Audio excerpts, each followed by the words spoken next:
Estelle, je voulais savoir si c'est depuis toute petite que vous avez cette façon de prendre soin de vous, de faire attention à tout ce qui est sain. Niveau alimentation, je mangeais quand même un peu de tout. Alors il faut savoir aussi que ma grand-mère était boulangère-pâtissière. D'accord. Donc j'étais quand même dans un milieu avec un capital. Mais quand on grandit, et puis surtout avec le métier que j'ai commencé à 19 ans en tant que mannequin, on dit que quand même le corps c'est son capital et qu'il faut en prendre soin, il faut faire attention. Par exemple, quand vous dites qu'il faut faire des belles assiettes pleines de couleurs, ça veut passer 3 heures à mais faire tu la passes cuisine à avant de 3 manger. heures. Après, vous allez voir, vous les faites en 10 minutes. Et bien les Elles recettes, sont magnifiques. vous allez voir, après vous les faites en 10 minutes. Vous assaisonnez bien la salade avant, vous la mettez dans l'assiette et après vous disposez. Voilà, moi après c'est un plaisir, ça me fait plaisir de voir une belle assiette et je vais prendre du plaisir à la manger. Quels sont les produits qui sont mauvais pour le corps? Le sucre. Et on peut le remplacer. Il existe alors c'est un sucre naturel qui est issu du bouleau, l'arbre le bouleau, qui s'appelle du xylitol, ce qui fait que on peut quand même se permettre de faire des gâteaux. Je vous donne des recettes de gâteaux qui sont familiales pour tout le monde parce que on va pas priver les enfants quand même des bonnes madeleines, des crèmes et tout. Donc je les fais.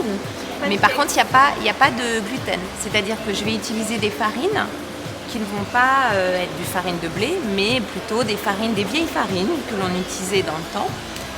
Farine de châtaigne, farine de quinoa, farine de riz.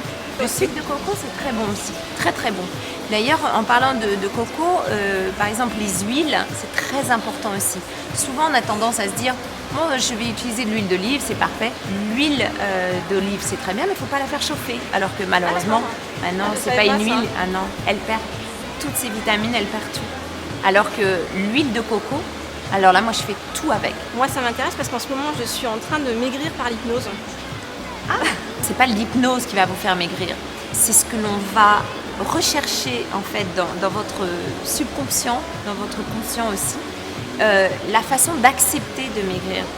Donc en fait, une fois que j'ai fait l'hypnose, je continue avec la sophrologie kesselienne et là, je suis au top. Ça c'est bien. On se recentre, on se met dans un coin, on ferme les yeux, on reste debout, sinon vous allez vous endormir. On reste debout, partir de la plante des pieds et remonter tous ses membres, tous ses muscles, essayer de sentir tout ce qui est en vous, tout l'être qui est en vous, et remonter jusqu'à la pointe du crâne.